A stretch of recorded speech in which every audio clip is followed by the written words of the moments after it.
Hello dear Uz Report World viewers, welcome to our studio. We have quite unusual interview today with our special guest joining us from Germany, Nepal and definitely from Uzbekistan. And we have an expert today from International Center for Agriculture Research in the Dry Areas, shortly ICARDA office, and one of the main regional manager of Central Asia and Caucasus, Dr. Akramxonov, joined us today in our studio, and we have also three online guests with us: Dr. Ram Sharma, Dr. Stephanie Christman, and Dr. Valentina Dekol. And I have several questions to you, Dr. Akmal. First of all, welcome to our studio. Thank you. We're very happy to see you today, and definitely we're happy to see our guests in our studio. We know that we have different time zones. Thank you for your time, for joining us for this special interview. The interview by itself is very important. It's one of the most discussable topics in Uzbekistan these days, and it's related to agriculture mostly, and not only, because we know that agriculture is very important for the economy of Uzbekistan. To be exact, more than 85% of the economy is based on agriculture, and that's what we are going to discuss today. So, Dr. Akmal, if you don't mind, I have the first question to you. Can you please briefly tell us about your organization, ICARDA, and its presence in Uzbekistan? Yeah, thank you. Thank you for having us in this studio. Thank you very much. You're welcome. And maybe briefly to introduce what ICARDA is, the abbreviation stands for International Center for Agricultural Research in the Dry Areas. And we work on research for development, not for only research for research sake.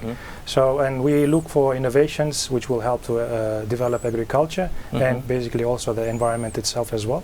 Sure. And ICARDA itself was established in 1975 by several organizations, including UN organizations, World Bank, and we were used to be based in Syria, Aleppo, but due to this war situation, our headquarters now is in Beirut, Lebanon.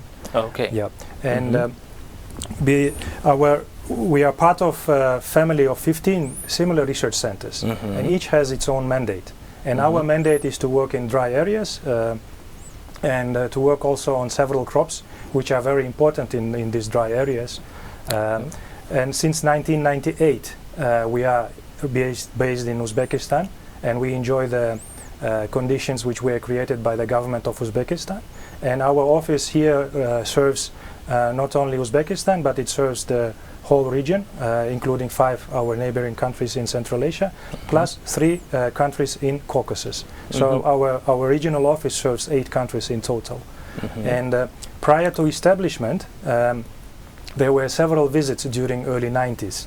There was delegation visiting former CIS countries, coming to the region, and also we were receiving at the ICARDA headquarters people, specialists from the region to establish areas of collaboration, because agriculture is also, covers the wide scope. And there were several meetings, and basically we were working with several partners, including national research institutions in all these 8 countries. And we were kind of a linking organization during the collapse, when everything was quite distant from each other after, as you can imagine, in 90s. And so far, during these 20 years, over 20 years of experience here in the region, we have implemented over 100 small and big projects, and with a total value of almost 100 million over these 20 years. Well, thank you so much, Mr. Akramxonov, for your response. And we have Dr. Ram Sharma online with us today. Welcome, Dr. Ram Sharma. Can you hear us? Yeah, I can hear you. Thank you. Assalamu alaikum. Walaikum assalam. We're happy to see you here today. And I would like to introduce you, if you don't mind. So Dr. Ram Sharma has been very active in the region since 2008. So dry lands were mentioned, and Uzbekistan's agriculture is a good example, being located in the dry areas that you deal with, Dr. Sharma.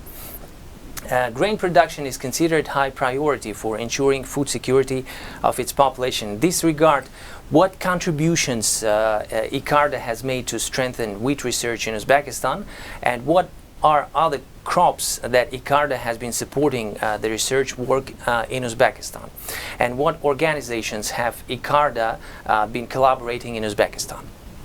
Please. Yeah, thank you very much. I appreciate inviting me on this your channel. I was in Uzbekistan till a few months back, but because it's pandemic, I am now working from Nepal. I have worked in Uzbekistan, as you said, for last 12 years, and all ICARDA, I am a crop science specialist, and ICARDA primarily doesn't have its own agenda. We work with the government within the policy of the government. We revise this every year or another year. What are the government policies? We meet with the ministries, we meet the research institutes, and then we frame our program dynamically based on the emerging need of the country. So if I have to highlight some of the contributions that ICARDA together with the national partners have made in the past 22 years in the field of crop science, first and foremost, I remember what national programs could not do and ICARDA has done for Uzbekistan: introduction of more than 60,000 improved finished genetic materials of wheat, barley, chickpea, grass pea, lentil, hava bean, which are mandatory crop ICARDA. It was not possible otherwise to get such improved materials. ICARDA worked for 7-8 years before sending that to Uzbekistan. So Uzbekistan has been getting a finished product, and by evaluating in a couple of years, they released the varieties. And in this process, more than 20 varieties of different crops have been released in Uzbekistan. So it was possible because of this collaboration and the hard work of the national institutions that such a success has been made. It would have cost a lot of money for Uzbekistan had this process been started from scratch. So Uzbekistan has saved a lot of resources, time, working in collaboration with ICARDA in developing these varieties. Thank you so much, Dr. Ram Sharma. I have another question to you. I recall President Mirziyoyev's remarks about unused land, especially in the rain-fed areas. Indeed, we have limited irrigated areas, and we'll need to utilize non-irrigated areas such as rain-fed lands, desert lands, and saline fields, as you mentioned before, for agriculture production. Where do you see alternative potential to supplement current agriculture production landscapes in Uzbekistan? What can you tell us about this? Said there is a huge rain-fed land in Uzbekistan as well as a desert land, and it is a big challenge how we can improve their productivity as well as bring new areas. And ICARDA has paid a particular attention to that. We have introduced some of the very drought-tolerant varieties of cereals and legumes, and especially these legumes which are sure to succeed when a cereal will fail. Every 3-4 years, rain-fed land has a failure of crop because of little rainfall. Now we have, for example, introduced winter chickpea. Winter chickpea can be planted in autumn, while traditionally planted in spring. When you plant in autumn, it utilizes the moisture created by winter rain and snow melting. So it produces about 40% higher yield than if you grow them by planting in spring. Now this technology we also for last couple of years took into cold winter desert in Bukhara province, in Navai province, and they have been successful. So what we see there, that these are soil friendly crops, leguminous crops, food crops, and if they are expanded over this in rain-fed areas and desert areas, there will be less pressure on the limited cultivable land and more areas can be brought under cultivation. And these are soil-friendly crops, pick nitrogen from the atmosphere into the soil So I think these are a huge scope that Uzbekistan can rip off by using these crops. Similarly, there is a no-till technologies. When you cultivate the land, moisture is lost. By using a no-till machine, you can just plant without cultivating the land direct to the soil, thus you can preserve the limited moisture that is inside the soil. So these drought heat-tolerant varieties coupled with conservation agriculture technologies can produce outstanding results in these rain-fed and desert land, and their productivity can be increased. Thank you so much, Dr. Ram Sharma. This is very important for us. Your great contribution here to the country, especially very important for our farmers and definitely for the whole country, and not only because we also export our fruits and vegetables. So, dear Uz Report world viewers, I would like to remind that we have online guests from different countries today. Dr. Ram Sharma was speaking right now. He's from Nepal. And we have another guest online with us. She's from Germany. Stephanie Christman. Welcome to our studio, Stephanie. Thank you. We are glad to see you here today. Thanks for joining us to our studio and for our interview. Dr. Stephanie, learning about ICARDA, I found out that organization works on science-based solutions for different agro-ecosystems. Dr. Stephanie, you have worked in Uzbekistan, as I know, for several years earlier. What do you regard as most important for sustainable agriculture? Well, in Uzbekistan, climate change will be extreme. Therefore, we need to keep agricultural productivity to sustain the productivity and functioning of agro-ecosystems. For this purpose, pollinator protection is crucial. And when I talk on pollinators, don't think on honeybees only. Wild bees, flies, wasps, and butterflies are very important for agriculture and nature. But in particular, wild pollinators face a lot of threats, in particular by agriculture, like hazardous chemicals, tillage, and more and larger monocultures. In monocultures, for instance, in a cherry orchard, wild pollinators find nectar and pollen just for 8 or 10 days, and then they starve. Or when you have a lot of tillage several times a year, and deep tillage, you destroy the nests of pollinators nesting in the ground, and all these activities they cause decline of pollinators in diversity and abundance, and in the end this reduces the profit of farmers. Okay. But when we keep in mind that 87% of all flowering plants depend on cross-pollination to adapt to climate change, we see their importance. When, for instance, imagine a hairy bumblebee, it's huge animals. They fly from one flower to the other and transfer a lot of pollen in their hair to the next flower. In this way, they enhance the genetic diversity of the plant and the chances of plants to adapt to climate change. And 87% of all flowering plants depend on this service.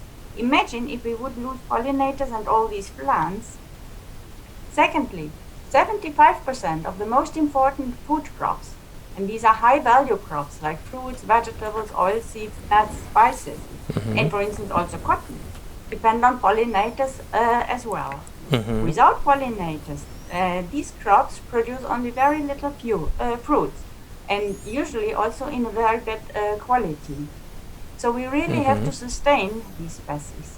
Thank you so much. But how to simultaneously increase food production and biodiversity protection? Dr. Stephanie, what do you think about this? Yeah, that is not easy. But I developed a new approach, which is a scalable alternative to the expensive European strips of wildflowers. Wildflowers are weeds in the language of farmers, and they don't like them. So in Europe, they get rewards just or payment just to seed them. But this is not scalable in all countries. Therefore, I developed farming with alternative pollinators, briefly FAP. In FAP, instead of weeds or wildflowers, we use only marketable habitat enhancement plants like oilseeds, spices, vegetables. When farmers see these crops in the field, they also get income from these plants. But the main purpose of these plants, they attract a higher diversity and abundance of pollinators and natural enemies over a long time. These wild pollinators, like wild bees, flies, wasps and others, highly increase the productivity of the main crop. The farmer harvests a higher number of cherries, cucumber and other crops. Also the quality is often better. Natural enemies, like ladybirds or lacewings, eat pests.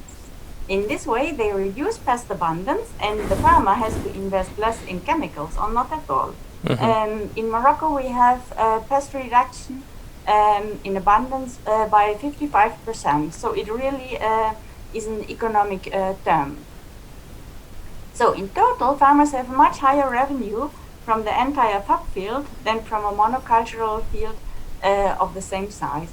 In Morocco, we did a large-scale trials over 2 years with 7 main crops, and we have more than 120% higher net income per surface.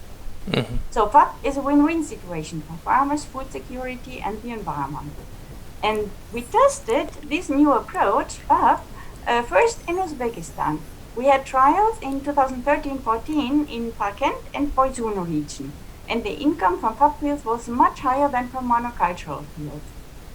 We published an article on this pilot project and also a brochure in Uzbek and Russian. I think we still have it in the office. And I would love to introduce FAP in the entire country. It definitely addresses several national strategies, for instance, for biodiversity protection and agricultural development. I really would like to get in touch with the government to develop such a project for Uzbekistan. I'm sure you will have this kind of opportunity very soon, especially ICARDA is becoming more and more popular, and the contribution of Dr. Akmal is great at the same time here.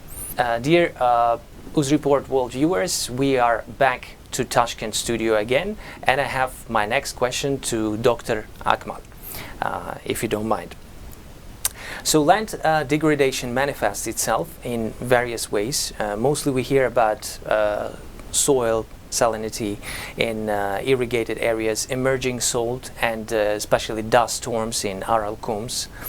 How can salinity be addressed in our conditions to improve the agriculture productivity in Uzbekistan?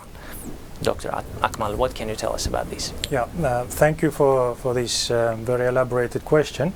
Indeed, when we talk about irrigated agriculture, I think most of the times we hear about secondary salinization, which happens because of these irrigation schemes. And we have large areas with irrigated fields, and consequently we have this problem in most of the places, especially in the middle of the country, with Sirdarya and Jizak provinces, and lower reaches of Amudarya in Khorezm, Karakal, Pakistan.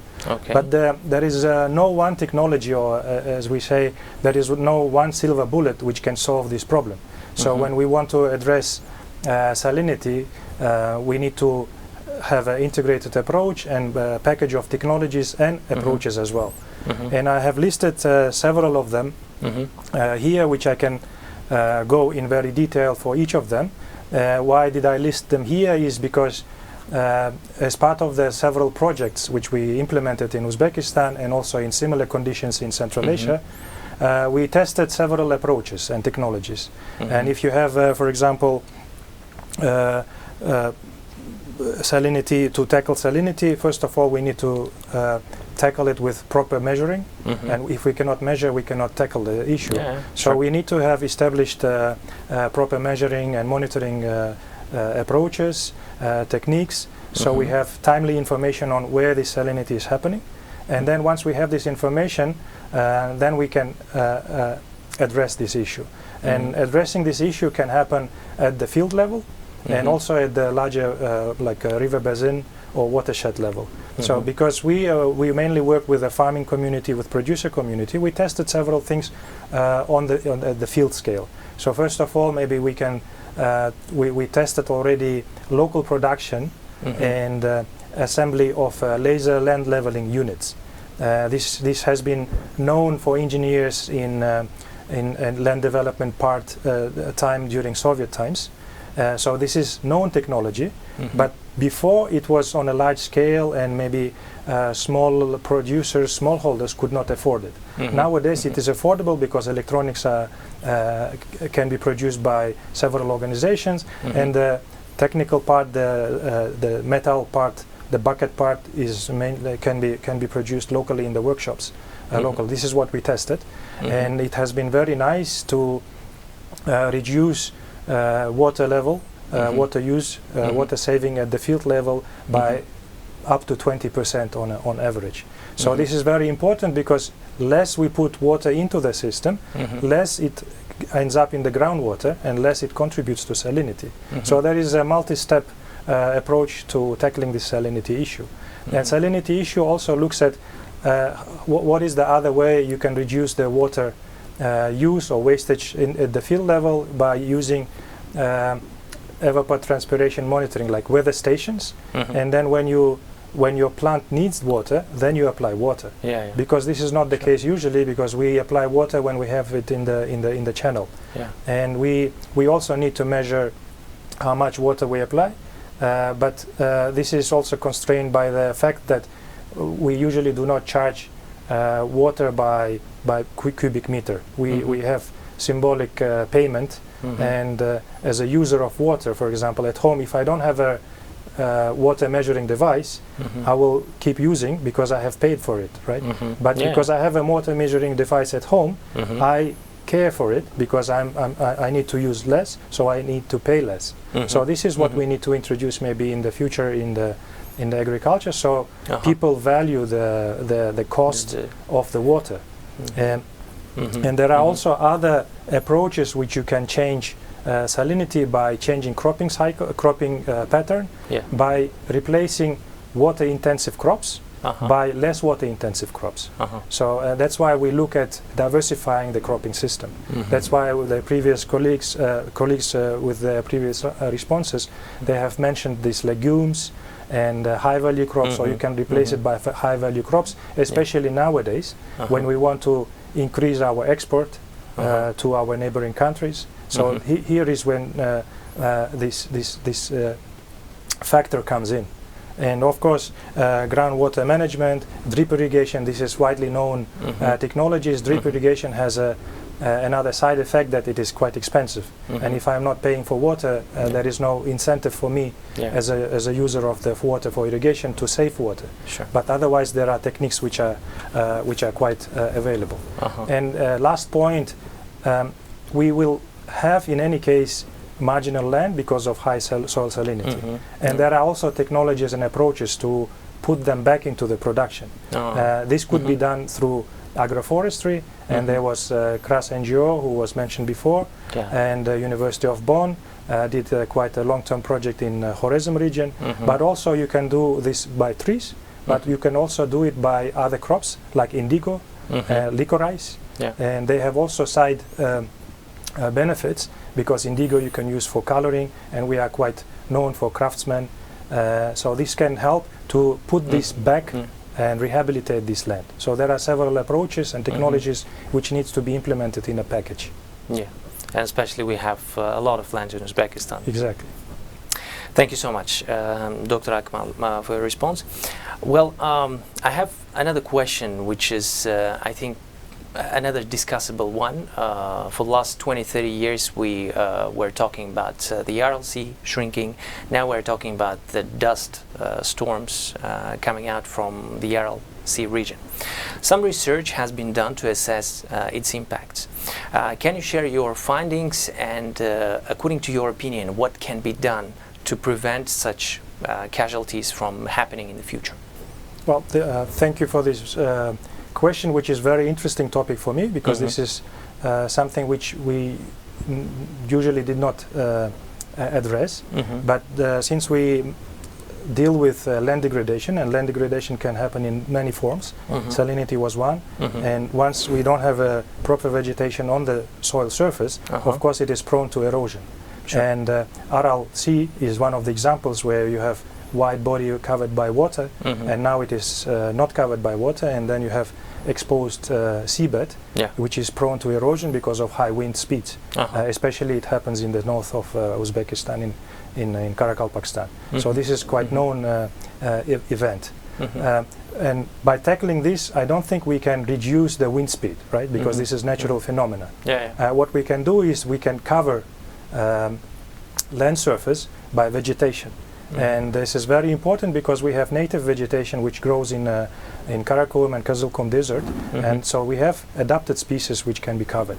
And there is a very big effort and initiative by Uzbekistan government, and they have signed up to Bond Challenge, where they promise to cover, to make afforestation of a large land. And I think currently they have been doing this for last 2-3 years, and the forestry committee is quite advanced in this matter. And our small study which we conducted last year was looking at what kind of benefits we can bring if we do plantation.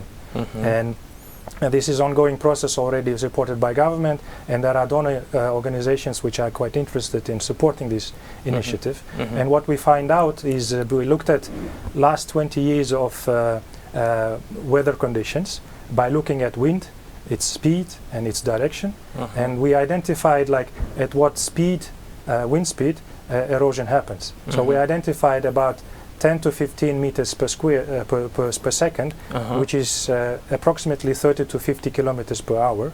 So if that kind of wind speed happens, then you have an event of storm event, which will bring the particulate matter into the air. And especially this is very harsh conditions in the north of Uzbekistan, in the northwest of Uzbekistan, because there is population which is always breathing by this air.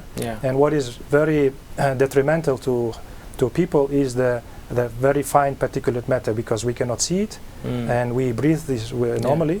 The event and the appearance of Aralkum is a new dust source in our region, because historically we had Karakum and Kızılkum which were contributing to this dust, but now we have third Aralkum desert, which is covering almost 5 or 6 million hectares.